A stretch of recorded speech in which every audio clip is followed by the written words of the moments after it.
ಸ್ನೇಹಿತರೆ ನಮಸ್ತೆ. ನೋಡಿ, ಯಲಹಂಕ ಭಾಗದಲ್ಲಿ ಇದು ಯಾರ್ದು ನಾರ್ತ್ ಫೀಲ್ಡ್ಸ್ ಅಂತೆ ಲೇಔಟ್ ಅನ್ನ ಮಾಡಿದ್ದಾರೆ. ಒಂದ್ ನಿಮಿಷ ವಾಮ. ಸ್ನೇಹಿತರೆ, ನಾನು ಪ್ರತಿ ಸಲವೂ ಸಹ ಸಾರ್ವಜನಿಕರಿಗೆ ಒಂದಷ್ಟು ರೆವಿನ್ಯೂ ಸೈಟ್ಸ್ ಗಳ ಬಗ್ಗೆ, ಅದರ ಅಲಿಗೇಷನ್ ಗಳ ಬಗ್ಗೆ ಪ್ರತಿಯೊಬ್ಬರಿಗೂ ಮಾಹಿತಿಯನ್ನ ಕೊಡ್ತಾ ಇರ್ತೀನಿ. ನಮ್ಮಲ್ಲಿ ಏನಾಗಿದೆ ಅಂದ್ರೆ ಲಕ್ಷಾಂತರ ಜನ ಮೋಸ ಹೋಗ್ತಿದ್ದಾರೆ.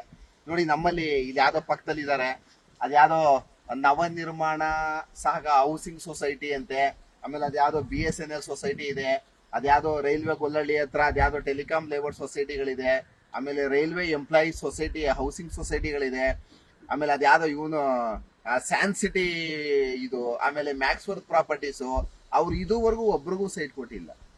8-10 ವರ್ಷಗಳಿಂದ ಪ್ರತಿಯೊಬ್ಬರ ಹತ್ರ ಕಮ್ಮಿ ಅಂದ್ರೆ ಒಂದು 3,000 ಜನ, 5,000 ಜನ, 10,000 ಜನ, 50,000 ಜನ. ಅದ್ಯಾವುದೋ ಸ್ಯಾನ್ ಸಿಟಿ ಅಂತ ಇದೆ. ಕಮ್ಮಿ ಅಂದ್ರೆ 1 ಲಕ್ಷ ಜನಗಳ ಹತ್ರ 8 ಲಕ್ಷ, 15 ಲಕ್ಷ, 20 ಲಕ್ಷ. ಈ ಜನಗಳಿಗೆ ಏನಾಗುತ್ತೆ ಅಂದ್ರೆ, ಈ ತಿಂಗಳ ಒಂದು 10,000 ಕಟ್ಕೊಂಡು ಹೋಗ್ರಿ, ಕೊಡ್ತೀನಿ, ಸೈಟ್ ಕೊಡ್ತೀವಿ ಅಂತ ಹೇಳಿದಾಗ ಈ ಮಧ್ಯಮ ವರ್ಗದ ಕುಟುಂಬಗಳಿಗೆ ಆಕರ್ಷಣೆ ಆಗ್ತದೆ. ತಾವು ಉಳಿಸಿ ಸಂಪಾದಿಸಿದಂತ ದುಡ್ಡನ್ನ ತಗೊಂಡೋಗಿ ಈ ತರ ಹೌಸಿಂಗ್ ಸೊಸೈಟಿಗಳಿಗೆ ಹಾಕ್ತವೆ. ಇಲ್ಲ ಯಾರೋ ಈ ತರ fraud company, real estate company ಮೇಲೆ ಇನ್ವೆಸ್ಟ್ ಅಂತ ಮಾಡ್ತಾರೆ. ಅವರಂತೂ ರಿಯಲ್ ಎಸ್ಟೇಟ್ ಕಂಪನಿಗಳು, ಡೆವಲಪರ್ಸ್ ಅಂತೂ ಒಂದು 50 ಕೋಟಿ ಮನೆ ಕಟ್ಸ್ಕೊಂಡು ಒಳ್ಳೆ ಬೆನ್ಸ್ಕಾರಲ್ಲಿ ತಿರ್ಗಾಡ್ತಾ ಇರ್ತಾರೆ. ಇದು ನಾವು ಕೊಟ್ಟಿರೋರಂತೂ ಬೀದಿ ಬೀದಿ ಅಲಿಬೇಕು.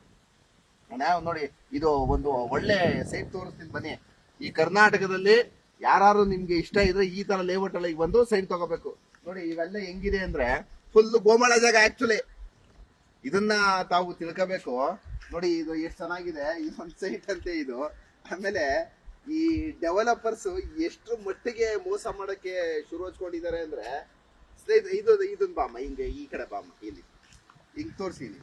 ನೋಡಿ, ಇದನ್ನ ಯಾರು ಸೈಟು ಅಂತಾರೆ ಸ್ನೇಹಿತರೆ? ದಯಮಾಡಿ ಯೋಚನೆ ಮಾಡಿ. ನೋಡಿ, ಇದು ಹಿಂಗೆ 10ಕ್ಕಿದೆ, 10ಕ್ಕೆ 15 ಕ್ವಾಚ ಸೈಟ್ ಹೋಗುತ್ತೆ.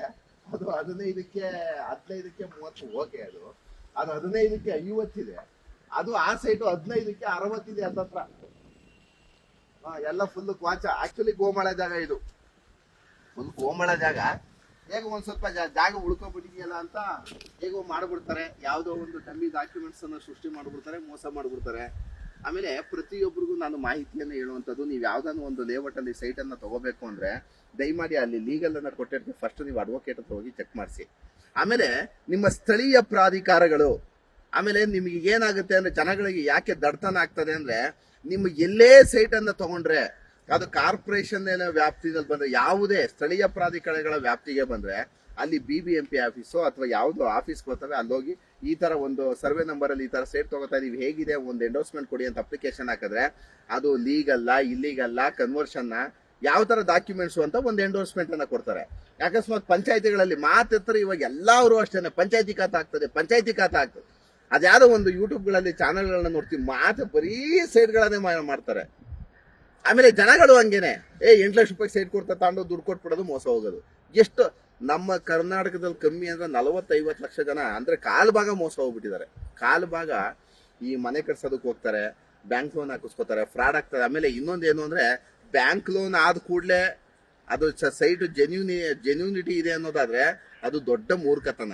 ಬ್ಯಾಂಕ್ ಅವರು ನಿಮ್ಗೆ ನಿಮ್ಮ ಸ್ಯಾಲ್ರಿ ಮೇಲೆ ಕೊಡುವಂಥದ್ದು, ನಿಮ್ಮ ಇದು ಏನು ಡಾಕ್ಯುಮೆಂಟ್ಸ್, ಪ್ಲೆಜ್ಡ್ ಡಾಕ್ಯುಮೆಂಟ್ಸ್ ಇರುತ್ತೆ, ಅದನ್ನ ಸುರುಟಿಗೆ ಅಂತ ತಗೋತಾರೆ ಹೊರತು, ಇವತ್ತಂತೂ ಅದ್ಯಾವುದೋ ಇದು ಕ್ಯಾನ್ಫಿನ್ ಅಂತ ಫೈನಾನ್ಸ್ ಇದೆ ರೀ, Can Fin finance, home loan finance ಅಂತೆ.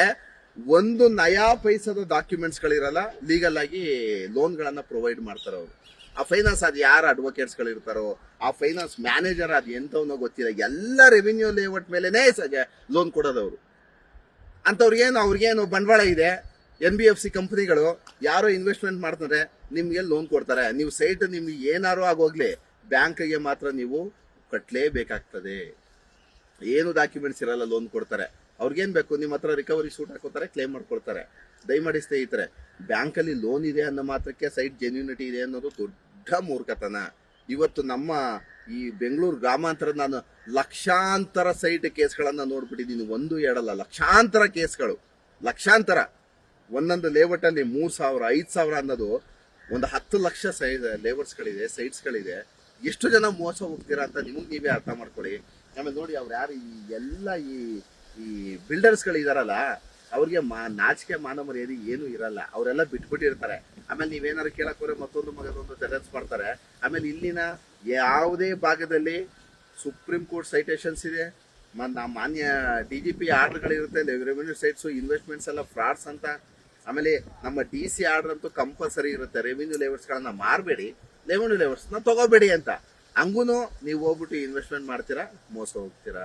ಮಾತೆತ್ರ DC ಕನ್ವರ್ಷನ್ ಅಂತ ಹೇಳ್ತಾರೆ, ಬಟ್ ಯಾವುದೇ ಕಾರಣಕ್ಕೂ ಮಾಡಿಸಿರಲ್ಲ. ಕನ್ವರ್ಷನ್ ಮಾಡಿಸಿದ್ರು ಲೇಔಟ್ ಅಪ್ರೂವಲ್ ತಗೊಂಡಿರಲ್ಲ. ಲೇಔಟ್ ಅಪ್ರೂವಲ್ ತಗೊಂಡಿದ್ರೆ ಲ್ಯಾಂಡ್ ಲಾರ್ಡ್ಸ್ ಸರಿಗಿರಲ್ಲ, ಕೇಸ್ ಹಾಕೋಬಿಟ್ಟಿರ್ತಾರೆ, ಮಗ ಮೊಮ್ಮಗ ಸಿಗ್ನೇಚರ್ ಹಾಕಿರಲ್ಲ, ತೊಂದರೆ ಆಗ್ತದೆ.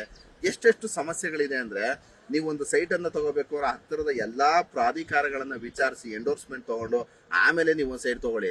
ಏನು ಒಂದ್ 2-3 ದಿನ ಓಡಾಡಿದ್ರೆ ಒಳ್ಳೆ ಮಾಹಿತಿ ಸಿಗುತ್ತೆ ನಿಮ್ಗೆ ಒಳ್ಳೆ ಜೆನ್ಯೂನ್ ಪ್ರಾಪರ್ಟೀಸ್ ಅನ್ನ ತಗೋಬಹುದು. ಇಲ್ಲ ಅಂದ್ರೆ ಬೇಡ, ನಿಮ್ ದುಡ್ಡು ನಿಮ್ಮ ಅಕೌಂಟ್ ಅಲ್ಲಿ ಇದ್ರೆ ಒಳ್ಳೇದಲ್ವಾ ಸ್ನೇಹಿತರೆ. ನೋಡಿ ಇವೆಲ್ಲ ಏನಾಗುತ್ತೆ ಅಂದ್ರೆ, ಈ 10-10, 20-20 ಆಮೇಲೆ ಕಂಪ್ಲೀಟ್ ಗೋಮಳ ಜಾಗ ಇವೆಲ್ಲ. ಆಮೇಲೆ ಏನು ಪರ್ಮಿಷನ್ ಇರಲ್ಲ, ಡಾಕ್ಯುಮೆಂಟ್ಸ್ ಗಳಿರಲ್ಲ. ಆಮೇಲೆ ರೆರಾ ಅಂತೂ ಸತ್ತೋಗಿದೆ, ರೆರಾ ಪ್ರಾಧಿಕಾರನೇ ಸತ್ತೋಗಿದೆ ಆಕ್ಚುಲಿ. ಆಮೇಲೆ ಇಲ್ಲಿನ AC/DC ಒಂದು ಕ್ಷೇತ್ರದಲ್ಲಿ ತಹಸೀಲ್ದಾರ್ ಇರ್ತಾರೆ, VA ಇರ್ತಾರೆ, RA ಇರ್ತಾರೆ. ಅವ್ರು ಅದ್ ಏನು ಮಾಡ್ತಿದಾರೋ ಜಗತ್ತಲ್ಲಿ ಒಬ್ರಿಗೂ ಅರ್ಥ ಆಗಲ್ಲ. ಎಲ್ಲಿ ಬೇಕಲ್ಲ ಆರಾಮಾಗಿ ಇರ್ತಾರೆ ಹೊರತು ಇಲ್ಲಿ ಜನಗಳಿಗೇನು ಅನ್ಯಾಯ ಆಗುತ್ತೆ, ಏನೋ ಸರಿ ಮಾಡೋಣ, ನಮ್ಮ ಜ್ಯೂರಿಸ್ಟಿಕ್ಷನ್ ಅಲ್ಲಿ ಅಧಿಕಾರ ಇದೆ, ನಾವು ನೋಟಿಸ್ ಕೊಟ್ಟು ತೆರವು ಮಾಡ್ಸೋಣ, ಅವೆಲ್ಲ ಯಾರು ಮಾಡಲ್ಲ ಸ್ನೇಹಿತರೆ. ನಿಮ್ಮ ಹಕ್ಕುಗಳನ್ನ ನೀವೇ ತಿಳ್ಕೊಂಡು ಇವೆಲ್ಲ ಸರಿ ಮಾಡ್ಕೊಳ್ಳಿ. ಆಮೇಲೆ ಇವೆಲ್ಲ ಇದು ತುಂಬಾ ದೊಡ್ಡ ಲೇಔಟ್ ಆಕ್ಚುಲಿ, ಎಲ್ಲ ಗೋಮಾಳ ಸೈಟ್ ಅಲ್ಲಿ ಇದೆ. ಆ ಕಡೆ ಯಾವ್ದೋ ಒಂದ್ ಸ್ವಲ್ಪ ಕನ್ವರ್ಷನ್ ಮಾಡಿಸಿರ್ತಾರೆ, ಇದೆಲ್ಲ ರೆವಿನ್ಯೂ ಮಾಡ್ಬಿಡ್ತಾರೆ. ಅವರು ಕೊನೆಗೆ ನಿಮ್ಗೆ ಹೇಳೋದು ನಾವು DC ಕನ್ವರ್ಷನ್ ಲೇಔಟ್ ನ ಮಾಡ್ತೀವಿ ಅಂತ. ಎಲ್ಲ ಒಂದು 20 ಗುಂಟೆ DC ಕನ್ವರ್ಷನ್ ಮಾಡಿಸಿರ್ತಾರೆ ಅಷ್ಟೇ. ಇನ್ನು 3-4 ಎಕರೆ ಈ ತರ ರೆವಿನ್ಯೂ ಲ್ಯಾಂಡ್ ಗಳನ್ನ ಹೊಡೆದು ಜನಗಳಿಗೆ ಅನ್ಯಾಯವನ್ನ ಮಾಡಿ, ಸುಮಾರು ಒಂದೊಂದು ಲೇಔಟ್ ಅಲ್ಲಿ ಕಮ್ಮಿ ಅಂದ್ರೆ 10 ಕೋಟಿ 15 ಕೋಟಿ ಒಂದ್ ಲೇಔಟ್ ಅಲ್ಲಿ. ಈ ಒಬ್ಬ ಡೆವಲಪರ್ ಹತ್ರ 15 ಕೋಟಿ 20 ಕೋಟಿ ಈ ತರ ಅಕ್ರಮವಾಗಿ ಸಂಪಾದನೆ ಮಾಡಿದ ಮೇಲೆ ಈ ಗ್ರಾಹಕ ಪಾಪ ಒಂದು 15 ಲಕ್ಷ 20 ಲಕ್ಷ 30 ಲಕ್ಷ ಕೊಡೋನ್ನ ಹೆಂಗ್ ಬೇಕಾದ್ರೂ ಎದುರಿಸ್ತಾರೆ ಅವರು, ಯಾರನ್ನ ಬೇಕಾದ್ರೂ ಫಿಕ್ಸ್ ಮಾಡ್ಕೊಳ್ತಾರೆ. ಹಾಗಾಗಿ ಸ್ನೇಹಿತರೆ, ನೀವು ದಯಮಾಡಿ ಸೈಟ್ಗಳನ್ನು ತಗೊಳ್ಳೋದಕ್ಕಿಂತ ಮುಂಚೆನೆ ಎಚ್ಚರಿಕೆಯಿಂದ ಕಾರ್ಯನಿರ್ವಹಣೆ ಮಾಡಿ. ಆಮೇಲೆ ದಯಮಾಡಿ ಈ ತರ ಫ್ರಾಡ್ ಲೇಔಟ್ಗಳಂತೂ ಸೈಟ್ ತಗೊಳ್ಳೇಬೇಡಿ ಸ್ನೇಹಿತರೆ. Thank you.